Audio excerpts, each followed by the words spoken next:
You have probably come across this video featuring an Israeli military official claiming the army had found Hamas's list of operatives.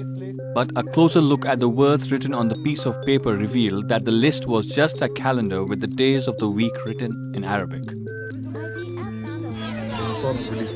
Now I want to show you an operational tunnel. By the time the truth came out, the original video with its narrative based on a lie had already been viewed by millions. To deflect the criticism amid growing outrage, the Israeli army later blamed the faux pas on a translation error. So is Israel's distortion of facts merely an accident, or is it part of a calculated plan? Well, to put it simply, it is a component of Israel's state strategy, one that uses disinformation and lies to take control of the narrative. You are going to tell the whole world the real truth about Israel. I want to tell the world the truth! This Israeli practice of shaping narratives is known as hasbara, a Hebrew word that translates to explaining, and refers to Israel's public diplomacy scheme devoted to shaping public opinion, whitewashing its image, and suppressing all negative commentary. Especially given that Israel is no stranger to criticism, given its decades-long illegal occupation of Palestine and its subjugation of Palestinians. The main objective of hasbara is to portray Israel as the victim and delegitimize Palestinians and their struggle for freedom by creating doubts about the human rights violations it seeks to deny. And because Israel has such a robust PR machine at its disposal to shape the perception of its state, as well as pro-Israeli groups and lobbies around the world, it has been able to carry out military operations that many deem to be war crimes with near total impunity.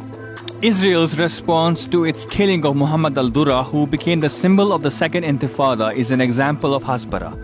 The incident, which occurred on September 28, 2000, sparked global outrage and criticism of Israel. While Israel first admitted to the killing, it later retracted its admission.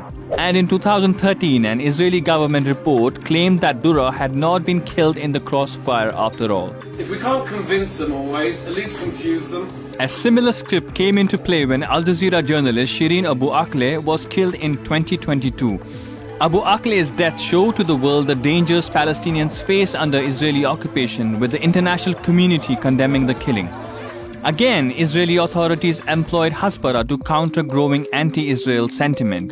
Israel's then Prime Minister Naftali Bennett first blamed Palestinian gunmen for the attack, and the Israeli military later said it is not possible to unequivocally determine the source of the gunfire. However, the UN's Commission on Occupied Palestine conducted an independent investigation and concluded that Israeli forces had used lethal force without justification. In both these instances, Israeli authorities, with the help of media organizations and pro-Israeli commentators, pushed the state's narrative in order to absolve Israel of any wrongdoing and to deny its role in the two killings. The objective is to make the world see Israel as the victim by spinning the facts and discrediting eyewitness testimonies and reports that implicate the state in its own crimes. This also means Israel refuses to engage in dialogue where their facts can be challenged. Listen to this speech by Palestinian author Edward Said about the then Israeli ambassador to the United States, Benjamin Netanyahu, who declined to debate with him on a TV set. And then he said, "Mr. Ambassador, why won't you speak to Said?" He said, "Because he wants to kill me." And the moderator, without batting an eyelash, said, "Oh, really? Tell us about it." And then he went on about how Palestinians want to kill the Israelis. And that. I mean, there wasn't any sense in which the whole thing was totally absurd. In the context of the Israel-Palestine conflict, hasbara is essentially propaganda, primarily aimed at the West, that is crucial in shaping Israel's global image. Hasbara isn't accomplished through international media only. Israeli universities, research centers, and NGOs like Hasbara Fellowships and Birthright Israel regularly offer hundreds of students and influencers around the world subsidized trips to Israel to give them first-hand experiences and tools to ultimately return to their communities and campuses as pro-Israel advocates and leaders. This is finding out what life is like here. This is finding out what the truth is in Israel and how to bring it back so we can educate others. Remember Noah Schnapp, star of Stranger Things? He also visited Israel on a hasbara trip that was sponsored by Ash Global, an Israeli advocacy group.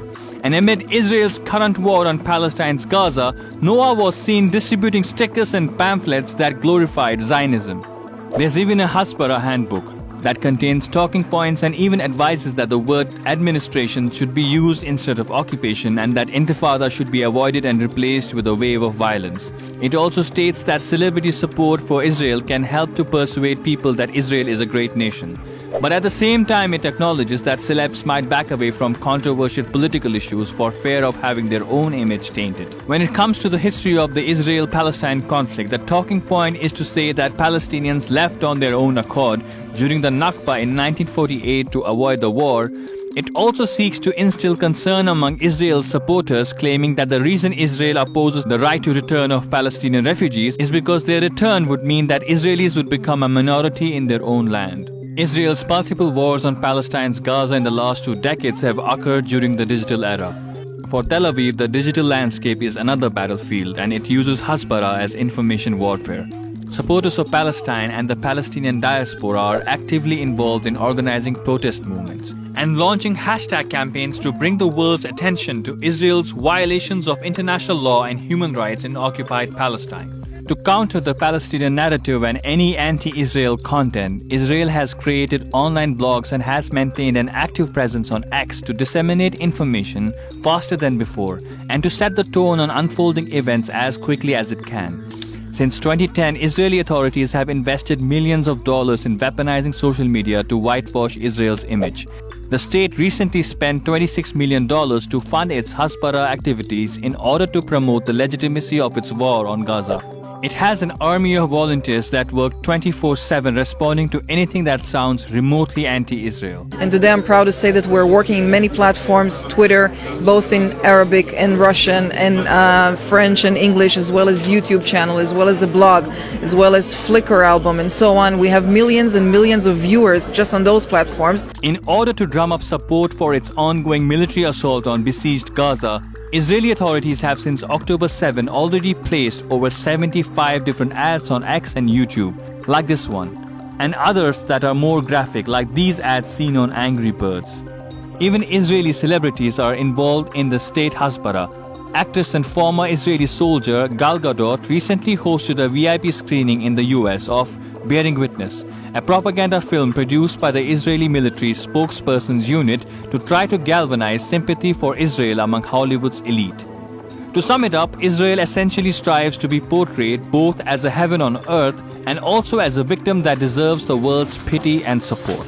But both images it aspires to project are unconvincing, as numerous right groups and a growing number of people and governments around the world are aware that Israel regularly violates human rights and international law, practices apartheid against Palestinians, and has committed war crimes.